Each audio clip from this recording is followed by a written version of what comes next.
있습니다. 마태복음 18장 1절부터 10절까지 교독하겠습니다. 18장 1절 제가 먼저 읽습니다. 그때에 제자들이 예수께 나와 가로되 천국에서는 누가 크니까? 예수께서 한 어린아이를 불러 저희 가운데 세우시고 가라사대 진실로 너희에게 이르노니 너희가 돌이켜 어린아이들과 같이 되지 아니하면 결단코 천국에 들어가지 못하리라. 그러므로 누구든지 이 어린아이와 같이 자기를 낮추는 그이가 천국에서 괜찮으리라. 또 누구든지 내 이름으로 이런 어린아이 하나를 영접하면 곧 나를 영접함이니 누구든지 나를 믿는 이 소라 중 하나를 실족케 하면 차라리 연장의 돌을 그 목에 달리우고 깊은 바다에 빠뜨리는 것이 나으니라.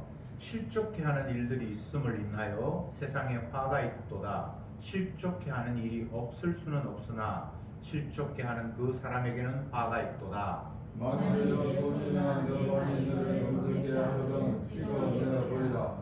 그리고서야 제국발로 영생에 들어가는 것이 두 손과 두 발을 가지고 영원한 그 백평생보다 나으리라.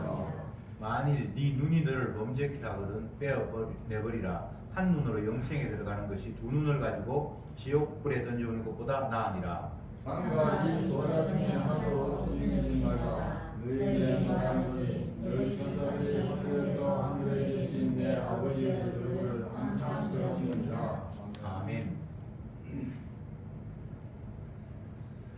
오늘 본문은 제자들의 질문에 대해서 예수님이 대답하는 형식으로 구성되어 있습니다. 제자들의 질문이 천국에서는 누가 큽니까? 누가 큰 자입니까? 라는 질문을 예수님께 했습니다. 그럴 때 그에 대해서 예수님께서 이러이러하다라고 답하는 형식이 오늘 본문의 내용입니다. 이 제자들의 질문, 천국에서는 누가 크니까? 라는 질문은 그 배경을 살펴보면 나는 당연히 천국에 들어갈 수 있다라는 것을 전제하고 질문하는 내용입니다. 자기가 천국에 못 간다면 천국에 누가 큰지 작은지 그 관심이 없을 거예요. 나는 천국에 당연히 갈 수 있다고 생각을 하고, 만약에 간다면 누가 더 높은 자리에 갈 수 있겠습니까? 이런 질문을 했던 거죠. 뒷부분에 20장에도 가면 야고보와 요한의 엄마가 예수님께 찾아와서 하나님 나라가 임하면 하나들은 우편에 세우고 하나들은 좌편에 세우십시오 이렇게 부탁을 하고, 그 이야기를 들은 다른 제자들이 분노했다 화를 냈다 이런 내용이 나타납니다. 그 엄마, 야고보와 요한의 엄마도 예수님께 가서 하나님 나라 임하면 우리 아들 이쪽 저쪽에 세워달라고 할 때 자기 아들은 당연히 하늘나라 갈 수 있다고 전제하고 그런 부탁을 하는 거잖아요. 그죠? 이게 지금 문제가 있는 거예요.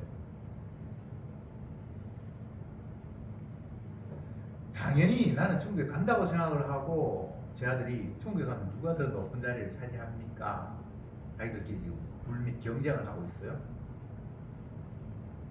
그럴 때 예수님께서 대답하시기를 2절에 예수께서 한 어린 아이를 불러 저희 가운데 세우시고 가라사대 진실로 너희에게 이르노니 너희가 돌이켜 어린 아이들과 같이 되지 아니하면 결단코 천국에 들어가지 못하리라. 이렇게 찬물을 끼얹습니다. 당연히 갈 거라고 생각하고 자리가 누가 더 높은 자리, 호화로운 자리에 차지할 것인가를 염려를 했는데 어린 아이 같이 되지 않으면 절대 천국 못 간다. 그러니까 이제 제자들의 질문에 대한 예수님의 답변은 완전히 찬물을 끼얹는 거죠. 이게 성경에 어디 특별한 곳에서 이런 충돌이 일어나는 것은 아니고 인간의 생각과 하나님의 생각이 이렇게 차이가 난다는 것을 성경은 늘 우리에게 일러주고 있습니다. 예수님을 곁에 두고 하나님을 곁에 두고 하나님을 좀 보여주시면 우리가 제대로 믿겠습니다. 이렇게 이야기하는 거 똑같은 거예요. 참 답답할 노릇이죠. 다 큰 어른들에게 너희가 어린아이 같이 되지 않으면 천국 못 간다. 이거 완전 좌절스러운 이야기잖아요. 바리새인이고 관원인 니고데모가 예수님께 찾아와서 똑같이 이런 질문을 했거든요. 하나님 나라, 당신은 하는 행적이 보니까 이건 도저히 땅의 사람이 아니고 하늘에서 온 사람이 틀림없다. 이렇게 예수님을 죽게 세우고, 나는 당신이 하나님으로서 왔다는 걸 내가 이제 깨달았다, 인정했다라는 식으로 이야기를 하니까 예수님께서 하신 말씀이, 너희가 거듭나지 않으면 결코 하나님 나라를 볼 수 없다. 이렇게 얘기를 한단 말이죠. 그러니까 니고데모 깜짝 놀라서, 자기는 지금 예수님을 영접해가지고 하나님 나라의 백성이라고 생각을 했는데, 거듭나지 아니하면, 다시 태어나지 아니하면, 아니 나이가 어른인데 어떻게 엄마 뱃속에서 다시 태어납니까? 이렇게 질문을 하잖아요. 이게 똑같은 거예요. 자기들은 아니 나 이제 당신을 메시아로 받아들이겠습니다. 메시아가 아니면 이런 일을 결코 당신이 능력 행하는 거 보면 메시아 맞습니다. 나 메시아 영접합니다라고 이렇게 다가갔을 때 거듭나지 않으면 하나님 나라를 못 간다. 이게 계속해서 인간들이 하나님 향해서, 예수님 향해서 접근하면서 뭔가를 기대하고 있는데, 거기에 대해서 예수님께서 반응하는 모습들은 완전히 찬물을 끼얹는 그런 식입니다. 어떻게 어린아이가 됩니까? 어떻게 거듭납니까? 이건 뭐 우리가 성경을 해석하니까 어린아이처럼, 어른도 어린아이처럼 될 수 있다, 아니면 아무리 어른이라도 거듭날 수 있다 이렇게 생각하는데, 그냥 그 당시 사람들의 생각으로는 어른인데 다 성장했는데 너희가 어린아이처럼 돼야만 천국 간다. 어른이 어떻게 어린아이처럼 됩니까? 어른이 어떻게 다시 엄마 뱃속에서 다시 태어납니까? 이건 인간의 입장에서는 안 된다라는 이야기를 예수님께서 하신 거란 말이죠. 여기서 자꾸 가능성을 찾으면 안 됩니다. 그러면 나는 비록 어른이지만 마음을 어린아이처럼 하고 행동도 어린아이처럼 하면 어린아이처럼 되었을 것이다. 자꾸 이런 식으로 봐야 되는데, 그런 이야기가 아니고, 주님이 나를 부르셔서 내가 제자가 되었잖아요. 그리고 나는 주님 따라다니면서 모든 일을 했고, 그리고 주님이 이제 왕이라고 하시니까, 하나님 나라를 이룬다고 하시니까 당연히 그 나라에서는 내가 백성이고 한 자리 차지할 거다라는 거, 이거는 지극히 상식적인 생각인데, 그런 생각을 가지고 천국에서 누가 큰 자입니까? 라고 질문하는 그들에게 예수님은 어린아이처럼 되지 않으면 천국 못 가. 너희들 지금 천국 간다고 정체하고 있지. 어린아이가 아니면 천국 못 가. 이건 완전히 이제 막는 이야기예요. 이것을 성경을 이런 식으로 해석하지 않고 자꾸만 어른이지만 우리 심령이 어린아이처럼 겸손하고 잘 의지하고 하면 천국 갈 수 있구나, 이렇게 여기서 가능성을 열고 이렇게 예수님의 대답을 받아들이면 안 됩니다. 안 된다라는 이야기를 그냥 예수님께서 하신 거란 말이죠. 성경은 늘 이런 식입니다. 어떻게 율법을 지킬 수 있습니까? 율법은 누구들 지키는 게 아닌데 이런 식으로 예수님께서 말씀하시는 거란 말이죠. 그럼 율법 왜 주셨습니까? 너희들 다 지옥 가야 할 사람이라고 확인시켜주기 위해서 내가 율법 줬어. 성경은 늘 이런 식이에요. 근데 우리는 가능성을 가지고 주님의 말씀을 받아들이는 거예요. 항상 주님은 너가 안 돼 라고 이야기하는데, 우리는 그 말씀을 이렇게 하면 되는구나 라고 거기서 자꾸 가능성을 찾아 발견하고 거기에 또 매진하는 거예요. 그럼 뭐가 성경에서 잘못된 겁니다. 12제자를 불렀어요. 수많은 사람이 있는데 12제자를 주님께서 특별히 뽑았단 말이죠. 그러면 사람들은 그 상황을 어떻게 이해하는가 하면, 이 사람들은 특별히 사랑받는 사람이구나, 이렇게 받아들여요. 인간에게는 선택은 그런 의미잖아요, 그죠? 근데 주님은 그런 식으로 선택한 게 아니에요. 그냥 많은 사람들 가운데 어떤 사람을 그냥 뽑은 거예요, 무작위로. 그래서 그들을 통해서 대표, 모든 사람과 다 함께 예수님이 동거동락하면서 24시간 함께 할 수 없잖아요. 그러니까 그 많은 사람들에게 무작위로 어떤 사람은 몇몇을 뽑아서 예수님과 함께 하시면서 예수님의 말씀도 가르치고 예수님이 하는 행동도 보여주고, 대표로, 수많은 사람들의 대표로 예수님을 가장 가까이 본 사람이 12제자란 말이죠. 그럼 예수님이 뽑은 이유는 수많은 사람들의 완악함, 모든 인간들이 얼마나 어리석은가를 보여주기 위해서 12제자를 뽑았고, 예수님께서 기적을 행하고 능력을 행하고 하나님의 진리로 그들을 가르치고 했는데 결국은 못 알아듣더라. 그걸 보여주는 거예요. 무슨 말인지 아시겠습니까? 세상에 수많은 나라가 있는데 이스라엘을 하나 뽑았다라는 말을 이들은 행운을 맞았네 이렇게 받아들이기 이전에 어떤 한 사람을 대표로 뽑아서 모든 사람에게 봐라 너희들은 이 모양 이 꼴이다 라고 보여주는 역할을 했다 이 말입니다. 근데 우리는 자꾸 그렇게 생각하지 않잖아요. 예수님이 뭔가를 말씀하십니다. 그 말씀은 너희들은 안 돼. 너희는 지옥 가야 할 자야.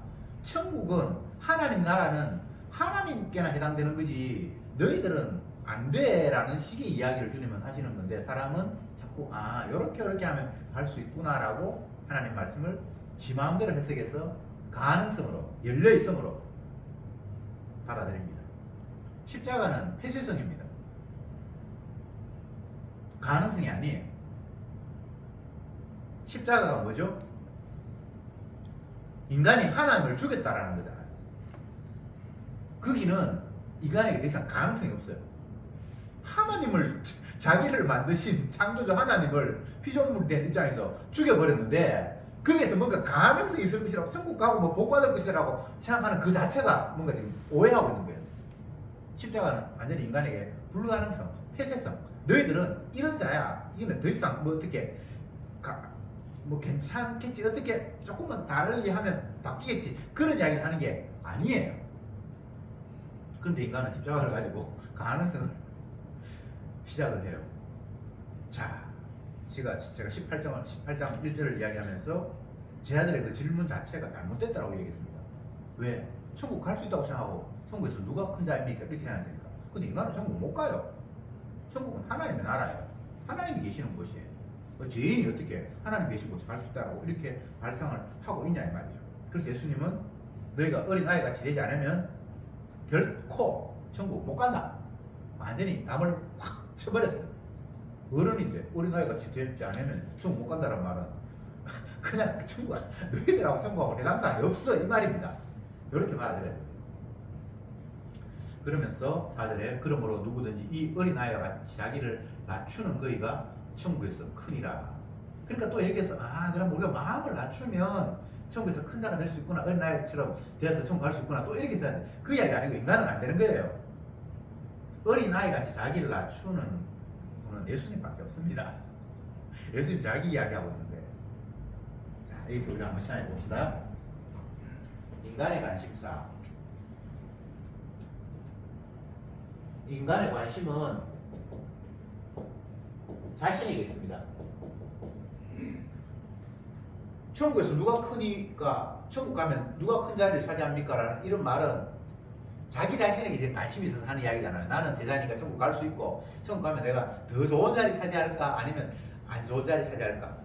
주님께서 또 방법을 이야기하시면 지금 이 상태에서라도 내가 열심히 해서 더 좋은 자리에 차지할 수 있도록 뭔가 해야지. 이 모든 생각이 천국에서는 누가 크니까라는 그 질문 자체가 자기에게 관심이 있어서 그리고 내가 큰 자리 차지하고 싶어서 이런 질문을 했잖아요. 이 모든 자신이 인간에게는 관심이 자기 자신밖에 없어요. 그러면 예수님의 관심은 예수님도 역시나 자기 자신이에요. 너희가 어린아이같이 되지 않으면 결단코 천국에 가지 못한다. 어린아이같이 자기를 낮춰야 천국 간다. 이렇게 말씀하시면서 예수님이 자기 이야기를 지금 하고 있어요. 우리는 내 이야기하고 내한테 관심 있고 예수님은 자기 이야기하고 예수님은 자기한테 관심 있고 늘 이런 식이에요. 성경을 보면 이 세상이 이런 구도로 되어 있습니다. 세상은 예수님이 주예요. 하나님께서 그렇게 처음부터 결정을 하셨어요. 아들을 주로 이 땅에 보내시는 거예요. 근데 그 주는 어떻게 해서 주가 되는가 하면 자기 백성의 죄를 담당하고 죽어야만 주가 되는 거예요. 이게 성경의 약속이에요. 그냥 하나님이 천지 만물을 창조하시고 아버지도 천지 만물을 창조하셨고 아들도 창조하셨으니까 아들이든 아버지든 세상에 주지. 이게 우리의 보편적인 생각이잖아요. 근데 하나님은 그렇게 말씀하지 않았어요. 내가 만들었기 때문에 주다라고 이야기하지 않고 하나님께서 아들을 보내는데 그 아들이 자기 백성의 죄를 담당할 때에 그를 하나님이 백성의 주로 세우겠다라고 처음부터 약속한 거예요. 이게 언약이에요. 이건 왜 그렇게 합니까? 그렇게 물으면 안 됩니다. 하나님께서 그냥 그렇게 하셨어요. 예, 그래서 세상은 아들 중심, 아들의 나라예요. 물론 그게 하나님 나라라고 이야기하지만 그 하나님의 나라는 결국은 아들의 나라, 예수의 나라예요.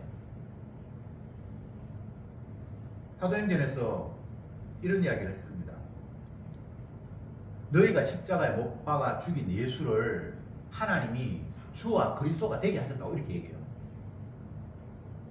그러니까 세상 전체는 예수님을 바탕으로 시작이 되도록 되어 있어요. 그것을 예수님을 반석이다.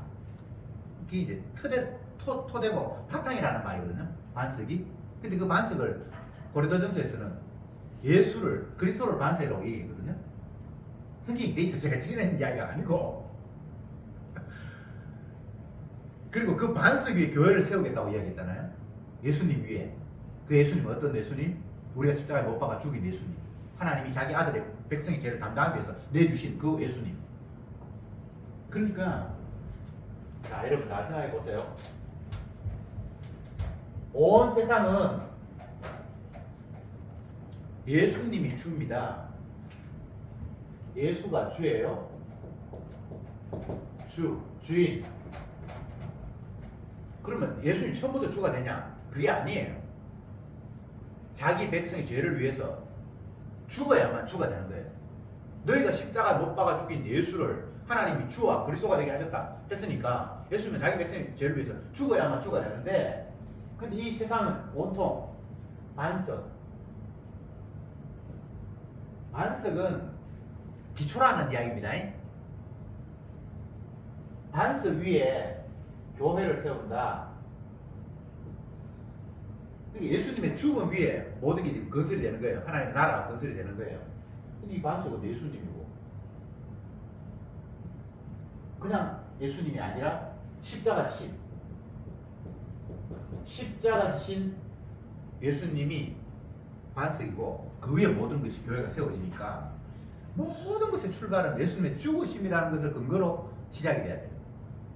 다시 그렇게 해봅시다. 그러면 예수님이 죽었다는 것을 출발을 하면 제 아들이 나 천국 가면 큰 자리 차지할 수 있습니까? 내가 첫 번째 자리입니까? 두 번째 자리입니까? 이런 물음이 성립이 안 되잖아요.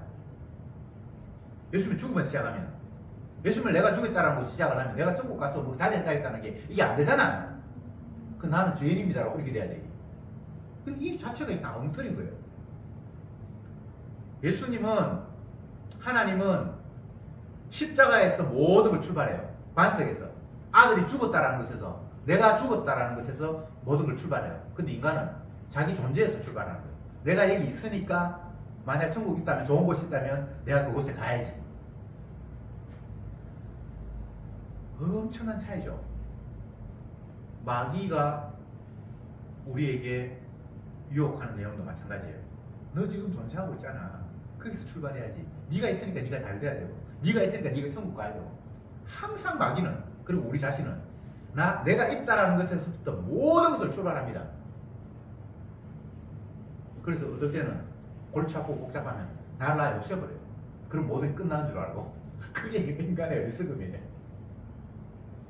마치 어떤 동물이 자기를 집어 삼킬 만한 어마어마한 맹수가 나타나면 머리를 그냥 땅에 쳐박고 눈을 감고 있다고 그래요. 그러면 안 보이는 것이 뭐가 되는 것처럼 인간이 그런 거예요. 내가 죽는다고 해서 문제 해결되는 게 아니에요. 모든 출발은 예수님이 십자가에서 죽었다라는 것에서 시작이 돼야 돼요. 그런 관점에서 뭐를 바라봐야 되고 말을 해야 되고, 그런 관점에서 가치와 의미를 부여해야 되는 거예요. 그게 하나님께서 마련하신 터전이에요. 이게 은혜가 안 오면 왜 예수님의 죽으심부터 출발해야 되는데? 이런 물음이 당연히 있잖아요. 우리가 예수님을 죽였는데, 너희가 십자가에 못 박아 죽인 예수, 그 너희 안에는 모든 인류가 다 포함돼. 한 사람도 예외가 없습니다. 그걸 보여주기 위해서 12자를 뽑았고, 그걸 보여주기 위해서 이스라엘을 부른 거예요. 그러니까 인간은 자기밖에 몰라요. 그러니까 내가 있으니까 좋은 곳이 있다면 난 그곳에 가고 싶고, 또 좋은 곳에 가는 걸로도 만족하지 못해. 더 높은 자리가 있을 거라고 생각하면서 누가 더 큽니까라고 이렇게 나는 높은 자리에 가고 싶다라는 그런 마음들이 이 한마디 질문 속에 다 담겨 있고, 이것은 모든 인간들의 보편적인 죄악을 그냥 이 한마디로 다 압축해버렸어요. 이게 십자가를 바탕으로, 십자가를 토대로 한 사고방식이 아니에요. 내가 예수님을 잡아 주겠다라는 것에서 출발한 아이디어가 아니라 이 말입니다. 이게 사탄아 물러가라는 그런 소리를 들을 수밖에 없어요. 다시 말씀드립니다. 인간은 천국 해당사항이 없습니다. 죄인이기 때문에. 하나님을 죽인 자가 어떻게 하나님 나라에 가겠습니까? 처음부터 이거는 안 되는 걸로 시작을 하는 거예요. 그러니까 자꾸 인간은 하나님이 출발하시는 방식, 주님이 약속하신 방식을 생각하지 않고 자기식으로 딴 생각을 하고 있는 거예요. 자기식 딴 생각은 나의 존재가 바탕이고, 내가 있다라는 것에서부터 출발한다고 그랬잖아요. 예수님은 자기가 죽었다라는 것에서 십자가에서 출발하고, 인간은 내가 존재한다는 것에서 시작한다고 그랬잖아요. 근데 내가 존재한다는 것에서 시작이 되면 어떻게 되는 거 하면, 주님이 나를 만들었잖아. 그러니까 주님이 나를 아무렇게나 그렇게 가치 없이 내팽개 치겠나. 자기가 만드는 게 얼마나 귀하게 생각하겠노. 그래 나는 뭔가 잘 될 거야, 의미 있어 라는 식으로 주님의 약속하고 전혀 상관이 없이 지 방식대로 자기 존재를 부풀리고 긍정하는 식으로 모든 이야기가 흘러가 버리는 거예요. 그게 마귀의 유혹이에요. 그렇게 되면 결국은 지가 신이라는 거예요. 지가 하나님, 지가 주예요. 자기가 주예요. 그래서 내 마음대로 안 되면 막 꿀다고 내고 화를 내고. 지금 요즘 사회 문제가 많이 일어나는데, 묻지마 범죄, 뭐 길 가다가 갑자기 칼로 찌르고 뭐 별 희한한 일이 다 벌어지잖아요. 그래 그 사람들 이야기를 들어보면 세상이 자기를 무시했다 그러고, 여자가 자기를 비웃었다 그러고, 비웃을 수도 있어요. 자기는 안 비웃나? 근데 그게 왜 화가 나가지고 막 죽일 만큼 분노하지요? 자기 자신이 추가 돼야 되는데 자기를 완전히 이 돼지 취급하니까 화가 나서 견딜 수가 없는 거예요. 저와 여러분들은 그냥 죄인이에요. 무시당하는 게 당연해요. 하나님을 뭐 알아보지 못하고 죽인 우리가 뭐 누구한테 뭐 큰 소리 치면서 왜 너희들이 나 대접 안 하냐 그렇게 말할 자격이 없어요. 십자가가 바탕이 돼버리면 그 누구도 자기를 긍정할 수 있는 사람이 아무도 없어요. 모든 사람을 죄 아래 가두었는데 너희들이 다 죄인이라는 것을 확정시켜주었는데, 그것을 윤리, 도덕, 인간관계 속에서 죄를 찾는 것이 아니라 반석 위에서 하나님 아들 예수님이 죽었다라는 것에서 시작을 해버리니까 이건 여기는 뭐 빼도 박도 못하는 거예요. 이게 하나님의 약속의 출발이에요. 그런데 인간은 예수님 말씀을 못 알아듣고, 어린 아이같이 자기를 낮추면 된다고 하고, 그가 천국에서 큰 자라고 하니까 자기 자신을 더 낮추려고 흉내를 내요. 그건 아니에요. 안 돼요. 어린 아이같이 자기를 낮추는 건 예수님이라고 얘기하잖아요. 예수님은 자기 자신을 자꾸 이야기하는 거예요. 천국은 내 나라야. 천국은 내가 가는 거지 너희들은 천국 못 가. 이런 이야기를 주님이 이런 식으로 풀어서 해석을 하는 겁니다. 그러니까 결코 여러분들이 어린아이처럼 자기를 낮춰서 천국 가야지 하는 그런 말씀하지 마세요. 그냥 천국은 나하고 상관이 없는 곳이에요. 5절에 또 누구든지 내 이름으로 이 어린아이 하나를 영접하면 곧 나를 영접함이다. 예수님 자꾸 자기 이야기해요. 제 아들은 내가 어떻게 하면 천국 갈 것입니까? 이게 묻는데 예수님이 자꾸 자기 이야기를 해요. 내 이름으로 어린아이를 영접하는 것, 그것이 곧 나를 영접하는 것이다. 6절에 누구든지 나를 믿는 이 소자 중 하나를 실족해 하면 차라리 연자맷돌을 그 목에 달리고 깊은 바다에 빠뜨리는 것이 나으니라. 어린아이, 소자 이름이 왔다 갔다 하는데 다 같은 의미입니다. 어린아이와 같이 되지 않으면 또 소자 같은 의미예요. 소자 중, 이 어린아이 중 소자 중 하나를 실족하게 하면 차라리 그를 무거운 돌에 그게 막 묶어서 저 바다에 빠뜨리는 그것이 차라리 낫다.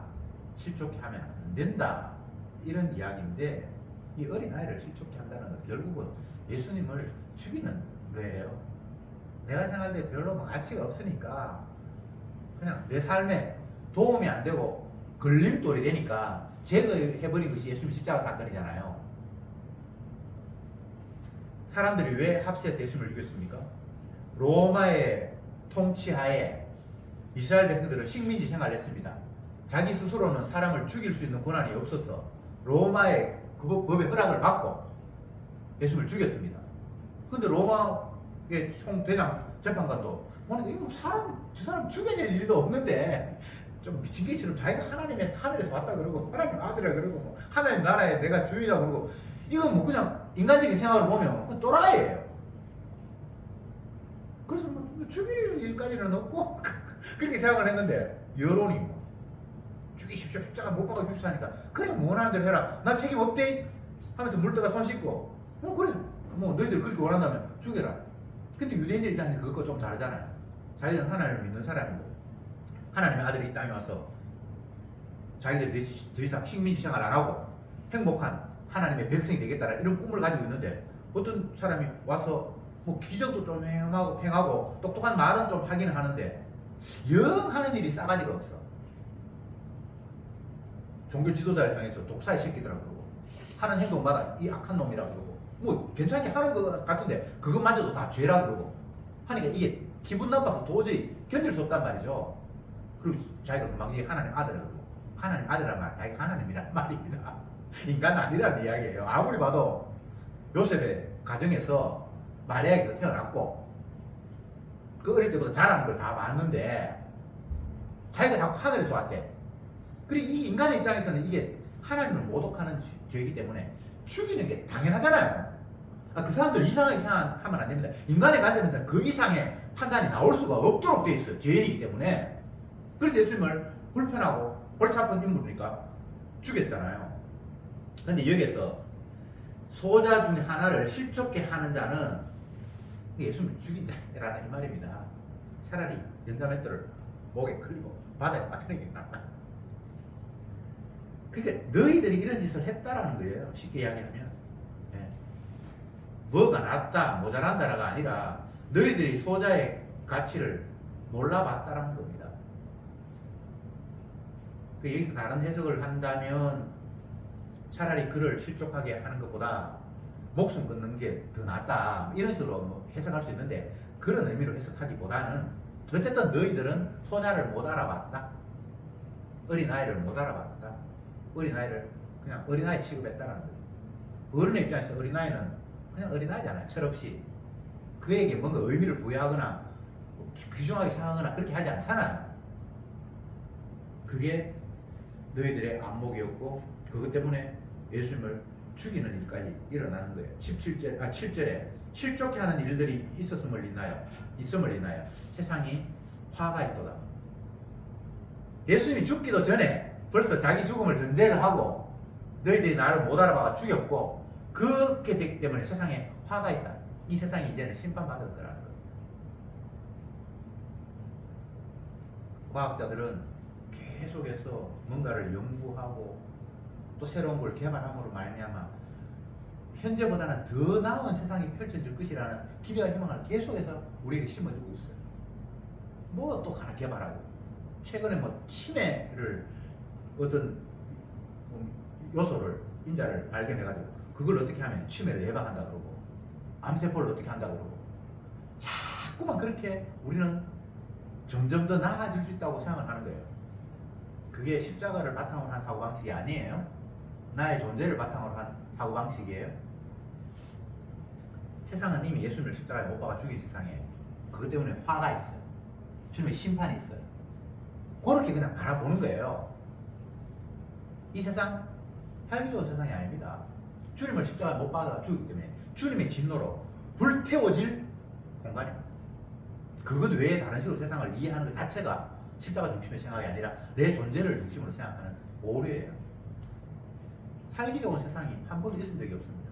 이 세상은 얼마나 완악하고 주님이 얼마나 화가 나서 어떻게 심판할 것인가를 보여주기 위한 재료로 그냥 잠시 있다가 때가 되면 유황불로 다 주니까 심판할 그런 세상이에요. 그것 외에 다른 식으로 세상을 보는 것 자체가 그건 오래예요.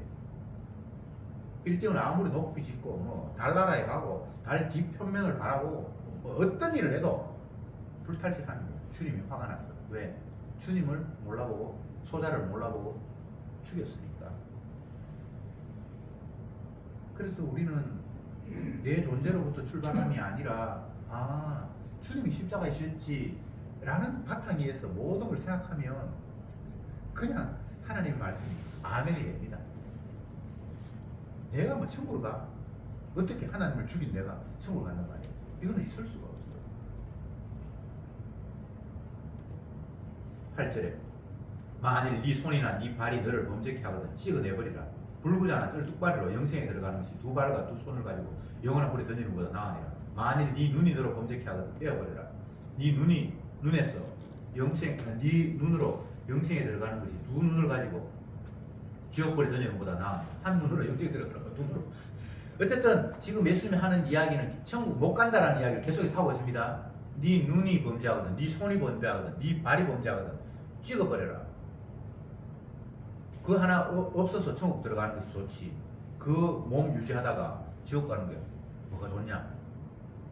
이 말은 하나 찍으면 천국 갈 수 있다는 이야기를 하는 게 아니고 어떻게 너희들이 감히 천국 갈 생각을 해? 이런 이야기입니다.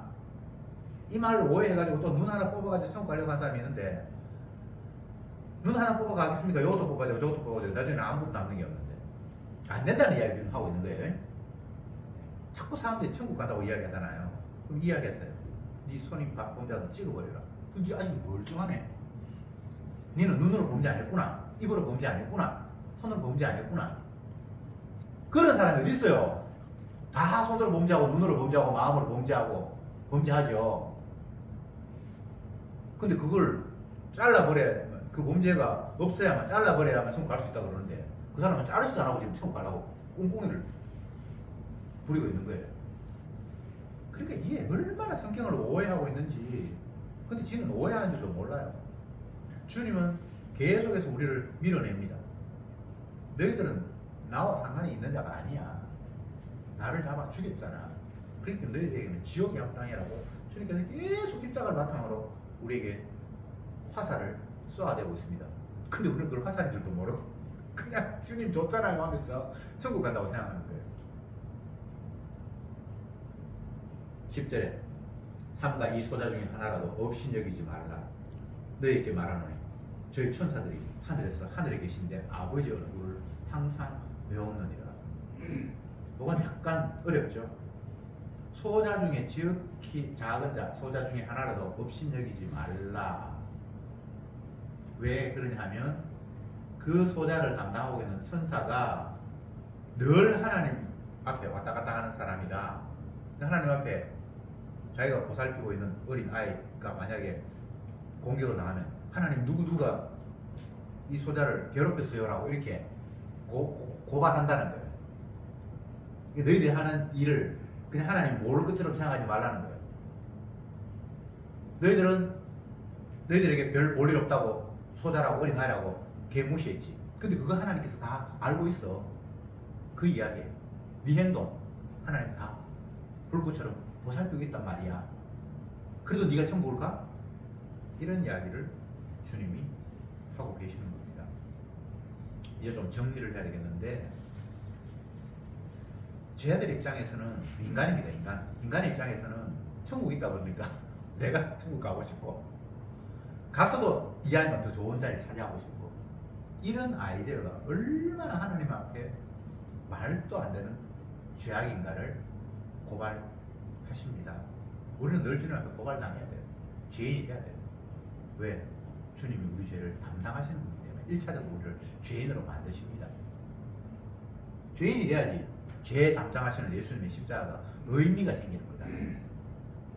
이것은 우리 구원을 위해서라고 그렇게 받아들이면 안 되고 십자가의 의미, 주님이 왜 십자가를 지셨는가를 그 가치가 드러나기 위해서 우리는 마땅히 죄인이 되어야 됩니다. 죄인이 돼야 된다 그러니까 또 우리가 오해하는데 그럼 내가 예수님 높이기 위해서 마음대로 죄를 지어야 되겠네. 그런 이야기가 아니고 처음부터 주님을 높이기 위해서 그가 주가 되기 위해서 모든 프로젝트가 주어졌기 때문에 우리는 그냥 마땅한 죄인입니다. 그래서 어떤 경우에도 우리는 십자가를 바탕에 깔고 생각할 때에 내가 예수님을 잡아 죽인 죄인이구나 라는 것이 고백이 될 때에 그런 마음이 주어질 때에 그것이 곧 주님을 주로 높이는 자리가 됩니다. 그게 어린아이의 자리가 돼요. 근데 이게 내가 하는 건 아니고요. 성령께서 우리에게 그런 식으로 이끄실 때에 나는 죄인이구나.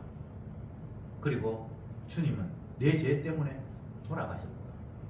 그 주님의 십자가에 보혈의 피가 나의 죄를 담당하는 일을 위해서 주님께서 이렇게 일을 하셨구나 라고 깨달아질 때에 그 자리가 주님을 높이는 자리고 자기도 모르게 소자의 자리에 밀려 들어가는 겁니다. 내가 어떻게 해서 되는 건 아니고요. 주님을 높인다는 것이 자꾸만 내가 높아져서 우리 아버지가 높아진다 이런 마귀의 논리를 펴는데 그거 아닙니다. 우리는 높아질 수가 없어요. 십자가 앞에서 나는 죄인입니다. 죄인 중에 개수일 뿐입니다. 내가 죄인 중에 우둔머리일 뿐이에요. 뭘 어떻게 할 수가 없어요. 그런데 내가 죄인 중에 개수가 되는 그 자리가 주님을 높이는 유일한 자리예요. 그것 외에는 주님을 높일 수 있는 방법이 없어요. 그래서 사도 바울은 날마다 자나깨나 십자가 말고는 다른 걸 말할 수가 없었고 성도들도 십자가 말고 다른 걸 알지 않기를 원한다고 간절히 이야기를 했어요.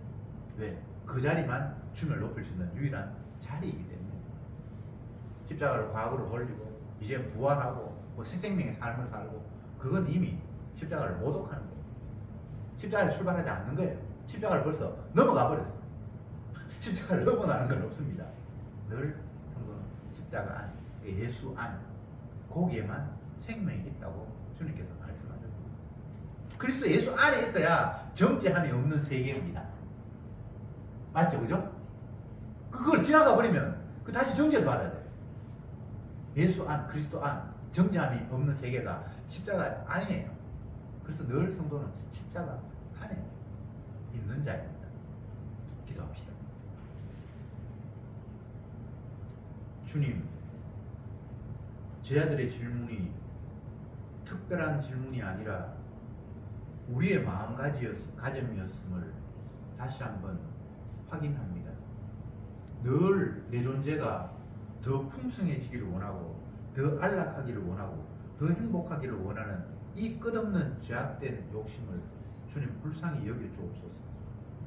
내 존재가 의미가 있는 것이 아니라 예수님이 주가 되기 위해서 나는 죄인으로 이 땅에 보내졌다라는 사실을 날마다 깨닫게 하시고 십자가에 못 박아 죽인 자가 바로 나라는 사실을 늘 인식하면서 그 자리에서 주님을 바라보게 하시고 그 자리에서 주님의 피가 얼마나 대단한 사랑이며 능력인가를 깨닫는 저들이 되게 하옵소서. 어떤 경우에도 십자가를 벗어난 자리로 나아가지 않기를 주여 원하오. 늘 무엇을 하나 우리가 예수 그리스도 안 십자가 안에서 모든 것들을 바라보는 은혜를 허락해 주옵소서. 예수님의 이름으로 기도드리옵나이다. 아멘.